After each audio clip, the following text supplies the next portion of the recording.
Baby অনেক miss করতেছি, I miss you. Baby অনেক মিস করতেছি, আই মিস ইউ। বেবি কিছুক্ষণ পরে কথা বলতেছি, বেবি কিছুক্ষণ পরে কথা বলতেছি। ছাগলের টা গাধা, বোনের সাথে ফাজলামি করবি আর? মা দেখো আপু আমার মারতেছে। হায় দোস্ত, তাড়াতাড়ি বল দোস্ত, আমি অনেক মিথ্যে কথা বলে সময়টা বের করছি। আরে মরেছি দোস্ত, তোর মা আর ভাই আসতেছে। মা দেখো আপু শরবত খাইতেছে। দাঁড়া এখনই তোরা দেখাইতেছি। বান্ধবীর মতো মুখ লুকাচ্ছিস কেন? আর এইসব কি করছিস? ইয়ে মানে মা, আসলে কায়ার না ব্রেকআপ হয়ে গেছে। মা, আপু মিথ্যে কথা বলতেছে। আচ্ছা সত্যি কথা হইতেছে, ও তো তোমার ব্যাগ থেকে প্রতিদিন টাকা চুরি করে গেম খেলে শেষ করে দেয়। কিরে তুই আমার টাকা চুরি করিস?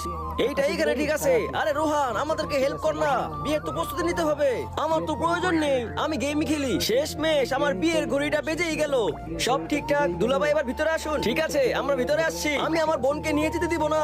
আরে ভাই দরজা তো খুলছে না, মনে হয় কোনো নিয়ম নীতি হবে। তাহলে তো আমাদের সবাই মিলে খুলতে হবে।